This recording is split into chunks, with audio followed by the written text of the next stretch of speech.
All right, great. I'm going to talk a little bit about a variable rate irrigation study that we're doing in Grace, Idaho. And this is the field site. It's a really interesting study site. The grower, Ryan Christensen, invested in a full VRI system. You can see the pivot across the center of the field here. He invested in that because he and his dad and brothers built a 9-hole golf course under a pivot. And they wanted to be able to irrigate the greens and the tee boxes. And you can also see a lot of rock outcroppings in this field. So they bought the pivot specifically for the golf course. But the pivot is a half cropped field. And it's been nearly 6 years we've been working on this. But they came to us and said, how should we use the VRI on the crop field? And we didn't know the answer, but we were interested in discovering it. So we've been working together with Christensen Farms on this study. The pivot is the half field on cross about 56 acres. There's also some rock outcroppings in that field back here in the back that they can zero out, so they can save a little water just by not irrigating those non-cropped areas. They grow winter wheat and potatoes on this field. If you look at the field, you'll see the same thing that they say to us. Is it seems pretty uniform in soil texture. It's silty clay loam. There's a little bit of elevation, but not much. You can maybe see a little lighter band of soil towards the center going north and south across that field. So they were thinking, you know, maybe VRI doesn't make sense. And so that's kind of what we were trying to learn there. We took that field and went crazy like scientists do. We made a randomized sampling grid here. So we have over 100 sample points. And this little video shows you what we do several times a year at each of those sample points.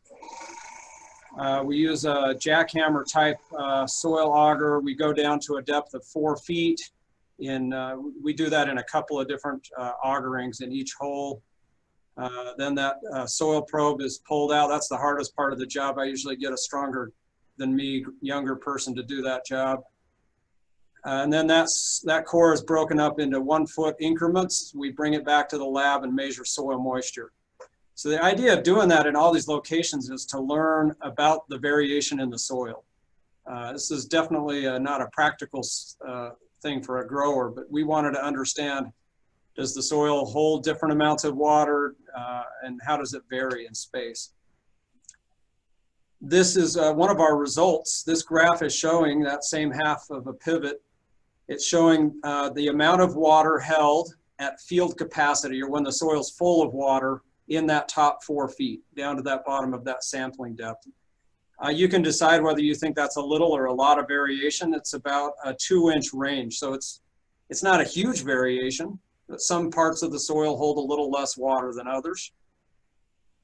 The next thing we did, and I'm just going to kind of try and be brief and abbreviate a lot of this, we took these figures at the top that are the farmers' historical yield maps. We were able to look backwards in time, and there's definitely parts of the field on the left side here that historically just yield a little better. They're down at the bottom of that little sloping region that I showed you.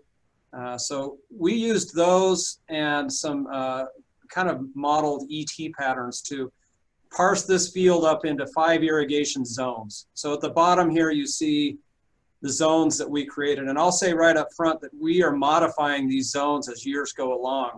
As we learn more about this field, they're changing. But we took those historic yield patterns and water use patterns, created these zones. And then what I'm going to show you is just one pretty simple result. This past year, we took 1 point in each of those 5 irrigation zones and installed a set of soil moisture sensors very similar to what Neil just showed you.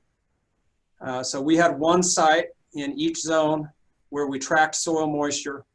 The little table is kind of showing you an example here. On June 4th, we looked at the measured water content in each zone, compared it to field capacity, and calculated an irrigation rate. So every time they were ready to water, we gave a new rate for each of those 5 zones. And so now this is my main data chart. I'm going to show you what we actually applied for irrigation. So this first line is 1 zone. And you can see each dot was a day that we applied water according to what the sensor in that zone told us. Here's another zone. So you do see, okay, yeah, in this field there's enough variation that zone 2 required a little less irrigation as the season went along. Now I'll show you zone 3 was very similar to that first zone. Zone 4 started out more similar to these upper ones, but then later in the season, the soil dynamics were changing and it used a little less water. And there's zone 5. So basically those 5 lines show you the variation. This is a hypothetical line. This black dotted line is what the grower traditionally has done. They apply 7/10 of an inch of irrigation at each irrigation interval. So these are essentially the same timings of irrigation, but just a constant 7/10. So if you ask the question, you know, is VRI doing anything? It looks to me like the farmer's typical irrigation was really matching the needs of kind of these 2 drier zones of the field. There were 3 zones in the field that required less than that. And I think that's typical for the way a lot of people irrigate. You irrigate to the driest part of the field.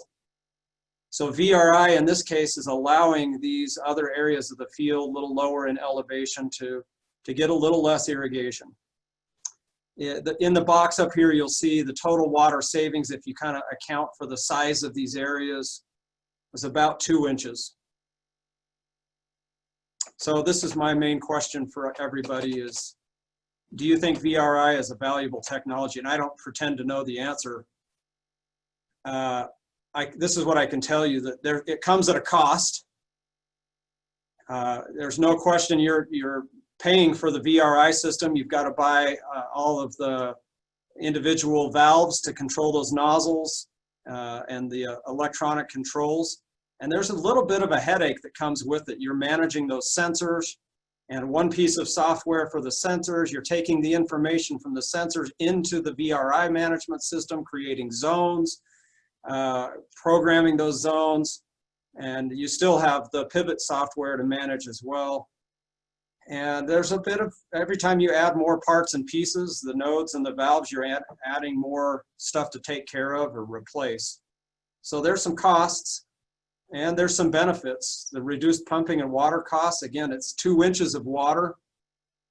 Of course, if you translate that to gallons, it's nearly 3 million gallons of water over the growing season that was saved. There's less water leaching through the profile, fertility loss, and really the farmer himself likes this because he has a little more flexibility in how to move that water around, both on the golf course and the crop side. So if I was smart, I would have had a pole built in, but I'd be curious to know, or I guess you get to think your answer on this, is VRI worth it?